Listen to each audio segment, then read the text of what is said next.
Hey YouTube people, it's that time of year again, and we're looking at the Surface Pro 7. This is the i7 version with the Iris Plus graphics with 64 EUs, which means we're in for the most graphics performance we've had on a Surface Pro device ever, which I'm pretty excited about. In this video, we're going to be talking about the throttling characteristics of this device. Now, if you've been watching this channel over the past few years, we've covered every Surface Pro from the 3 to the 7 now, and we have discovered lots of different ways to improve performance, especially gaming graphical performance. We were able to use the Surface Pro 5 or the Surface Pro 2017 to break all kinds of performance records with the Iris 640. And also we discovered that the Surface Pro 6, while it had lesser graphics, the quad core and the new process on the chip in there was able to still perform quite decently. But now with the Surface Pro 7, we have both of those things all in one package. So I'm really excited to look at it. If you've enjoyed this content that we've provided over the years, don't forget to subscribe, and we'll bring you lots more content. Okay, so in this video, we are covering the throttling characteristics of these devices. We're not necessarily looking at performance per se, but we're seeing how variable the performance is based off of the watts that we're reading on the package power.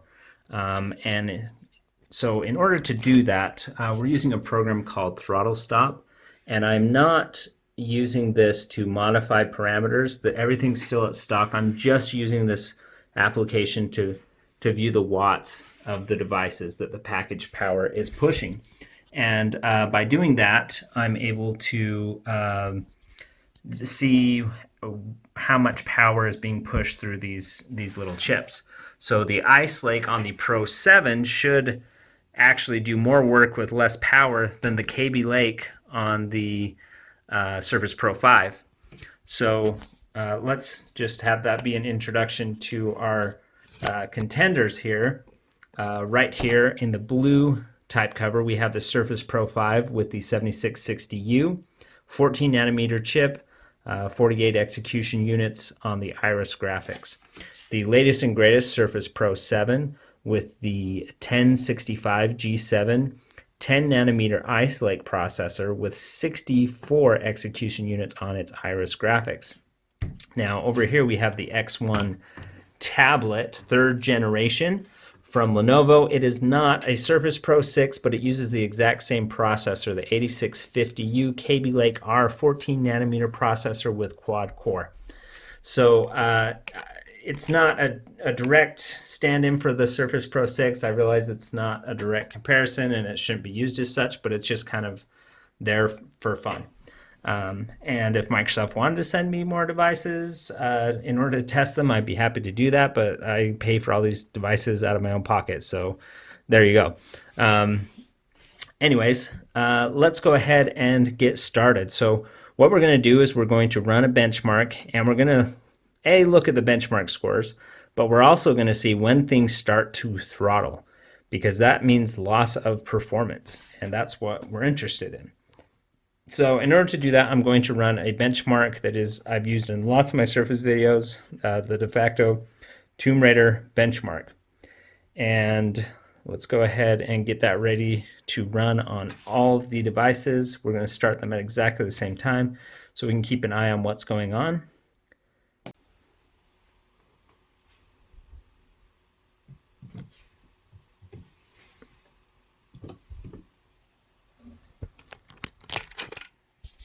Okay, so right off the bat, these are the most that I'm mostly interested in.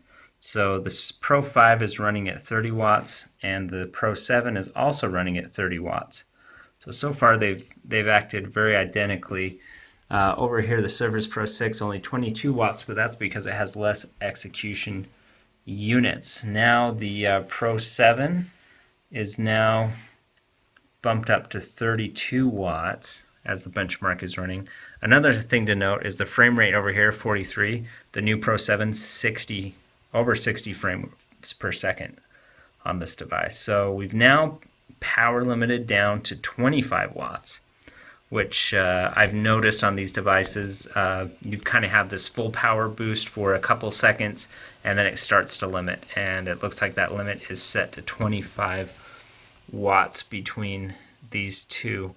Now the Pro 6 is still running at 40-ish frames per second, while the Pro 7 around 60. And we have some frame rate results in. Let's start at the beginning. The Pro 5, min 36, max 50, average 43.3. The Pro 6 analog, 19.4, 29.1, and 24.4. So almost half the performance. But the new Pro 7, 48, 70, 58.2. And you can see it's still running at 60 frames a second. And also the Pro 5 is running at 40 frames a second. And we now have a difference in the wattage. The Pro 7 is still pushing 25 watts, but the Pro 5 is now down at 18.8 watts. The Pro 6 analog is also pushing around 22 watts, so that's good, but pretty drastic difference here. Not to give too many spoilers, but the Pro 7 has really great cooling. I think they've done a really great job on this device, and it's showing. The cooling solution on the Pro 7, it did just dip. It's now at 19.4, 19.2 watts. And look at the frame rate though. Pro 7 still running at 55 frames per second, where the Pro 5, although it's still pushing 19 watts, same watts, it's only pushing 40. So you're getting 60 versus 40 frame rate with the same amount of power. So that's pretty amazing. And now the Pro 7 is bumping around at about 20 watts, while the Pro 5 is bumping around at 18 and 19 watts. So, and you can really hear that the fans have started to pick up on both of these devices. Now, one thing to note is the fans sound almost exactly identical. So if you've ever used a Pro 5 or a Pro 6, the Pro 7 is not much different. Of course, if you do get the i5 versions of those, you don't have a fan, so it's completely silent. So let's check in again here. We're still at 20 watts on the Pro 7, pushing 60 frames per second in the top, where the Pro 5 is still pushing 40 frames a second. So the question is maintaining 20 watts is great. In this form factor, that is awesome. It's a 15 watt CPU, but it also has a 25 watt mode. Well, obviously the BIOS can kind of program, the platform can program whatever wattage range that you want into it. But this is the stock default power profile, and it's outperforming the Pro 5, definitely. And we'll let these run. I'll probably pause the video here, but I'm going to let them run because they'll use as much power as they can, because in this after benchmark, you can see it's still pushing frames, which is good for our purposes. That's why I like this benchmark, is because once it's done, it keeps going. So you can just see what sustained gaming performance would be like, because you just let it run and run and run, and you see how far the performance slips. So I'm going to pause it. We're going to let this run until these things bottom out. Okay, while we're taking this short break as things heat up, I just wanted to look how far we've come with Surface devices. Back when I did a video about the Surface Book, I compared some Broadwell Intel HD 5500 graphics to the Intel HD 520 graphics, and then against NVIDIA 940M GPU and a Surface Book NVIDIA GPU, which is basically a 940M as well. And you can see that those were averaging only 33 and 40 frames per second in this benchmark.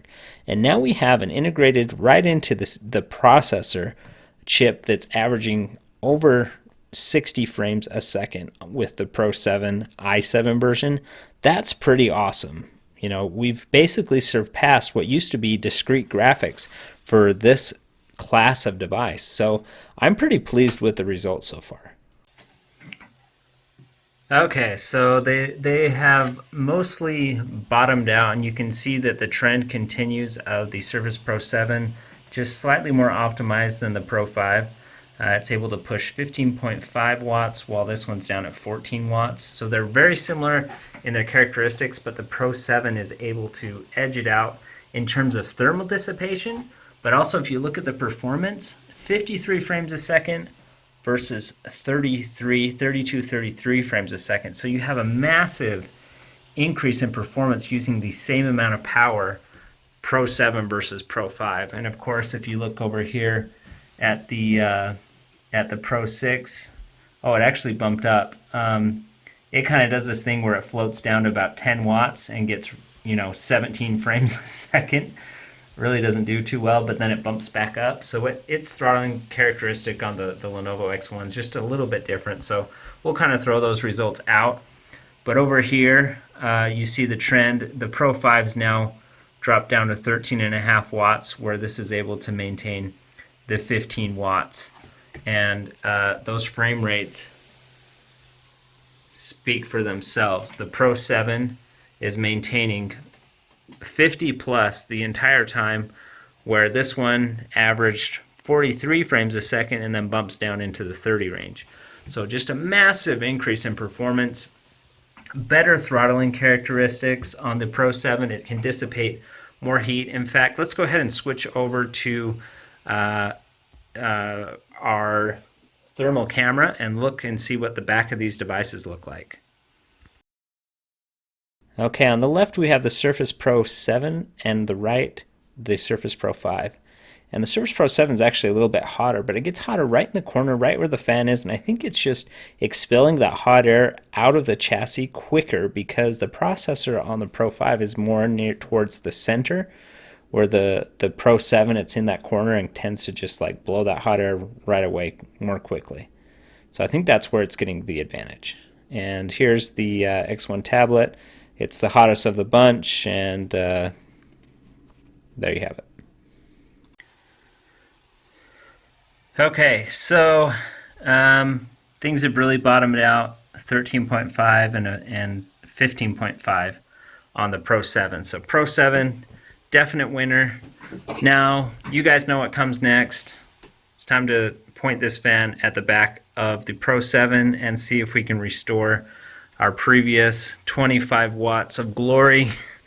So let's go ahead and plug this in and see what it does. Okay, so I've just positioned that little fan on the back. Same fan we've always used. And you'll see that the package power will start to rise.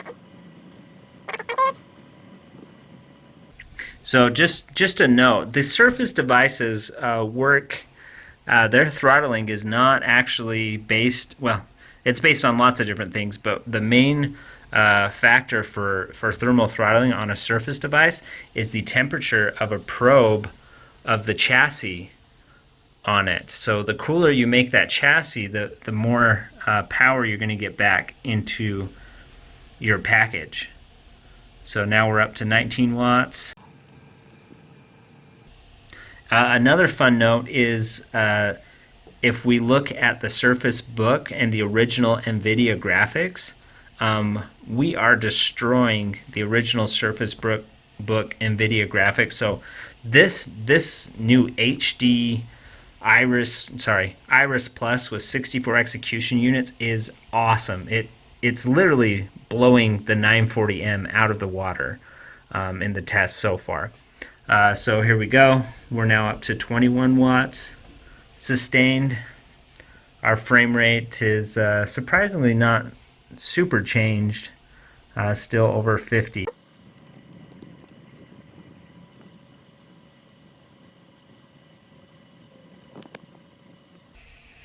And now you can see our frame rate's back over 65 frames a second. and our package power's up at 22. So yeah, that fan, now that it's cooled things off, lets that package power creep back up, and you're looking at a 25 watt device again.